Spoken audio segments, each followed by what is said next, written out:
Good morning, everyone. Welcome and thanks for coming out on a Saturday morning. My name is Mark McCall and I'm your facilitator for this session, and I'll be with you tomorrow as well. This is Kingsway Christian School for Unit 5. We'll have the judges introduce themselves in just a moment and then ask the students to do the same. And then the judges, after we hear from you today, will provide some feedback for you. Just to remind you on your timings, you have 4 minutes for your prepared statement and 8 minutes of questions. And just because it's maybe hard to see like a time sign, I'm gonna do a virtual background for you. When you have 1 minute left, I'll go to green. And when your time is up at the end of the 4 or the 8 minutes, we'll go to yellow, just so you'll see that pretty clearly.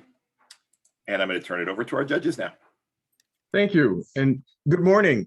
We're gonna introduce ourselves to you, but before I tell you who I am, I want to be sure that each of you knows how incredibly excited we are to hear what you've got to say, how proud we are, without having heard a word from you, how proud we are of your work and the work of your teacher, because this has been kind of an odd year, and the fact that you're here doing this on a Saturday morning has us just proud and thrilled. So I want to start with that. Okay, so my name's Lindsay Draper.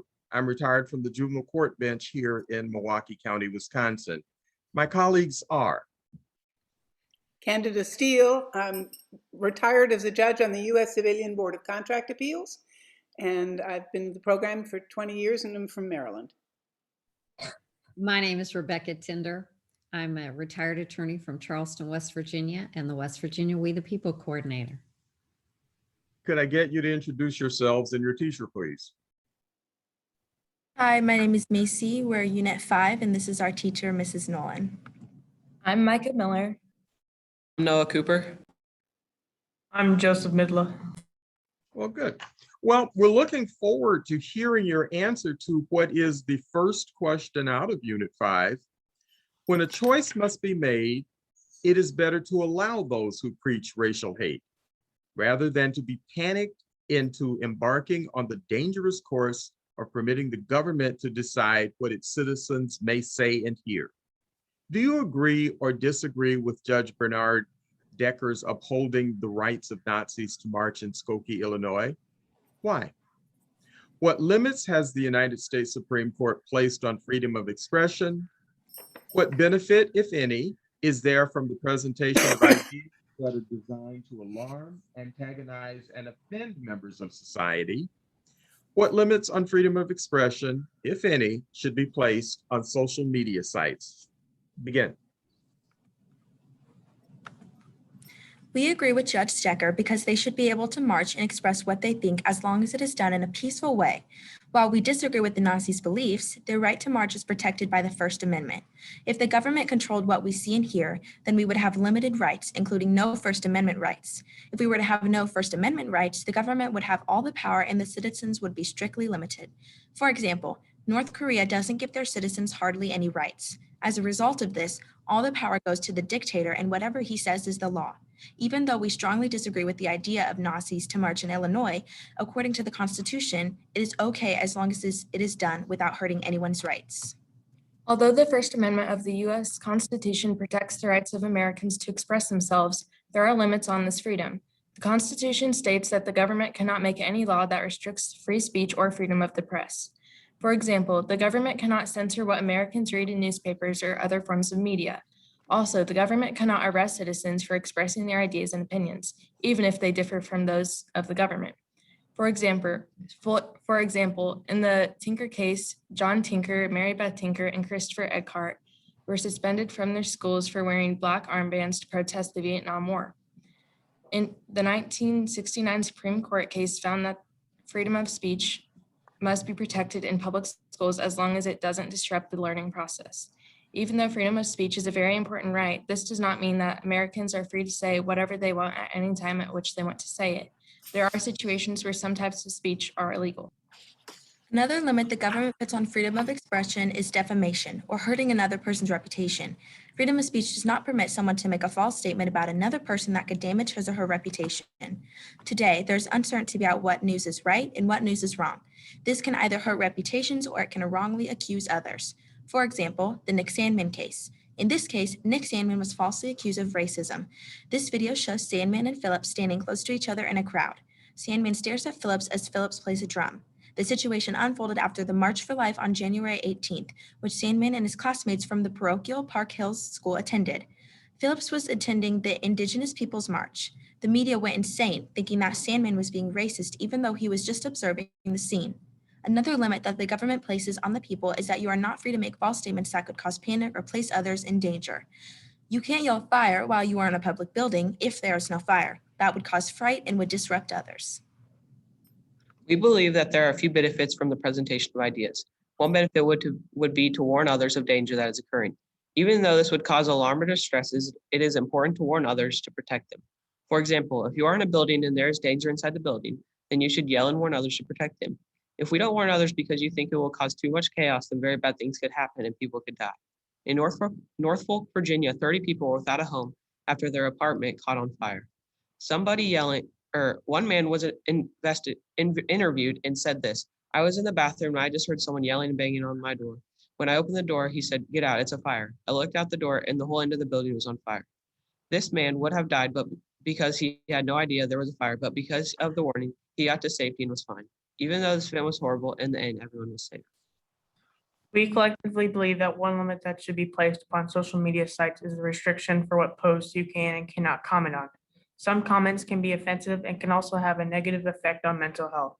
For example, if someone comments the idea to encourage someone to harm themselves, it could cause mental and physical damage to whomever is viewing it, including sleep deprivation, anxiety, or depression.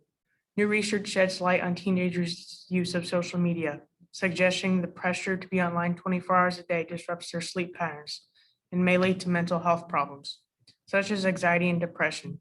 Another limit that should be placed upon social media sites is a limit on what the post is advertising. Some advertisements aren't always the most appropriate for 13 and under viewers. Furthermore, the media has a negative effect on the physical and psychological well-being of society. Thank you for listening. We are now ready for questions. All right, thank you. I actually have a question. The quote I wrote was, "The media went insane." And I believe that was with reference to the young man approach during the March for Life movement. Given that we have a current media in which you can watch, I don't know, MSNBC or Fox News or Newsmax and see the exact same event reported and not at all recognize that they're describing the same event. How do we decide what is true or untrue or right or wrong? Or do we just let people report whatever they want to report? Do you understand my question? I think we should look at the actual video of what happened, because in the Nick Sandman case, there was a video and the media went insane. But after they viewed the video, they realized, oh, he didn't really do anything wrong.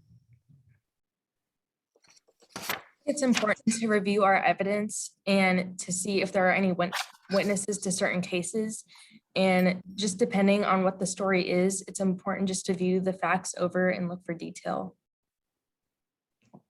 Yeah, I think it's very important to recognize the evidence, because people just want to say what they want to say because they want the media to believe what they think is right, even though it might not be the correct thing, but because they don't look at the evidence. And I apologize for asking a follow-up on this one, but if you look at how people have covered what happened in our Capitol on January 6th, various media outlets have shown different parts of what happened and described it in different ways. How do you determine what part to look at or what video to see? I mean, for me, I compare, there were a lot of videos taken on January 6th of that Capitol riot. And for me, I would just look at the different aspects of each view and see what like they all have in common. So then I can say, well, that like actually happened.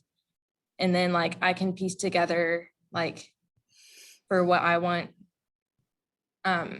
for just what I think actually happened, I can just piece together what other people have taken. Okay, thank you. Well, If we could change the subject briefly, there have been limits. Do you think there should be limits made to students' free expression? And do you think age might play a role in that? Does it differ depending on the age of the students? I think students' expression should be limited only if it is physically harming someone, or if it is completely out of control. But I believe it shouldn't be limited if it isn't physically hurting anyone, because the First Amendment does protect that. And I do believe age can sometimes impact that, because I feel like as we're younger, it's hard for us to express ourselves more. And I think it also has to do with maturity as you get older, especially growing up today with everyone's opinions. I think that is shown more throughout teenagers and adults because of just taking a brave stand to say what you believe. Okay. You mentioned false statements both 2 times in your prepared remarks, one relevant to reputation and the other relevant to fire safety. Should false information receive protection of the First Amendment? Explain your answer. Even though some people might not agree with it because it is false, it still is technically protected by our First Amendment, because again, it might not even be false. It might be someone's opinion of what is right and what is wrong. But in the end, it all can lead back to the First Amendment, and it is protected. But should it be protected? If we were the judge and we were making the rules, how would you rule? I don't think it should be protected because fake news can cause lots of people to fear things that aren't even real. And if there's a lot of fake news going around, then people are going to believe things that didn't actually happen. Well, What do you think? Go ahead. sorry, I'm sorry. Go ahead. Going back to like the example of fire, like when you said that, I don't think that would be protected because that could be like harming, or not technically harming, but it could cause a lot of distress because it's lies. So I don't think that should be protected. Who decides what's a lie and what's not?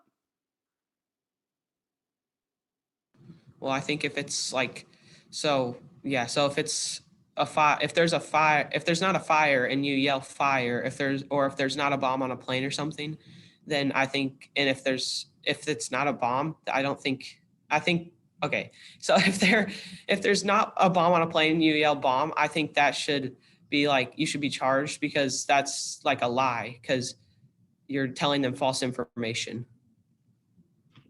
have you given any thought to how opinion and fact can be differentiated in terms of presenting the information? Like, would I be freer to say something if I started by saying my opinion is?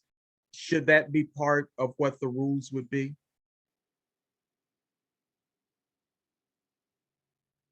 I think it's hard, like not crossing the line with your opinion and the actual facts. So stating what your opinion is first, I think helps your case grow stronger. So then people can see what you believe in, and then you can say the actual facts and support it by your opinion. But I do believe that it's very hard keeping facts from opinions. Okay, thank you.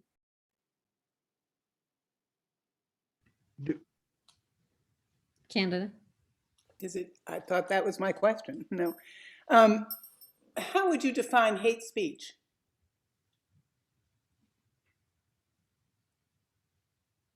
I think hate speech is like when you're directing your speech toward someone or a group of people that is like harming them physically or mentally, I think that's considered hate speech. Can you give me an example?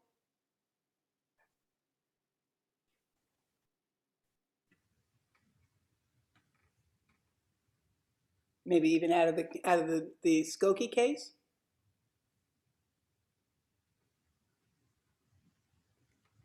All right, how about this? Does freedom of expression contribute to good government or not? Because we are out of Okay, we're out of time. time. All right, so let me first of all compliment you on taking first a very definite position at the beginning. You told me, okay, we agree, was the first thing that you started with. So I knew what I was going to be listening for. And the other thing I want to compliment you on is you got some really difficult, challenging questions that you responded very much consistently with what your position is. I started my comments to you by telling you that without having heard anything that you had to say, I was already proud of you. And I guess I kind of end by wanting you to know that makes me feel good to know how much you are prepared to defend the positions that you take and that you have thought through exactly what the basis for your position is. So good job. Thanks. That was a really lovely job. Thank you. It was a pleasure hearing what you had to say. I appreciated your references to Tinker and you gave a nice thorough description of the First Amendment. And I hope you've had a good time with this experience. We know that you're going to be wonderful citizens as a result of this course, and you'll go vote every chance you have, and hopefully tell everybody in your families and friends that they need to study what's going on and go vote as well. But I hope you might also think about perhaps representing us down the road, not just being a good citizen is the height of what we can contribute to this country, but maybe you might even be able to represent us in local, state, or federal government down the road. And I don't know about my colleagues, but I'd sleep a whole lot better knowing that you all are in charge. So thank you. You did a lovely job of showing us that we can sleep easy at night. Congratulations to you and your teacher. What a wonderful job. I really enjoyed your 4-minute prepared remarks, that you brought in some international flavor with your reference to North Korea. You brought in both historical and current events, which I also appreciate, that you are looking at what's happening in the world around you and you're applying these principles to what is happening in the world around you. And you did a really good job with our questions, even when we probed you on why you would say the media went insane and went forward with supporting your opinions with your references to the Constitution and cases. And that was a very good presentation. I appreciate that. And your teacher should be commended. All right. Thank you, guys. Thank you, team. Thank you, Mr.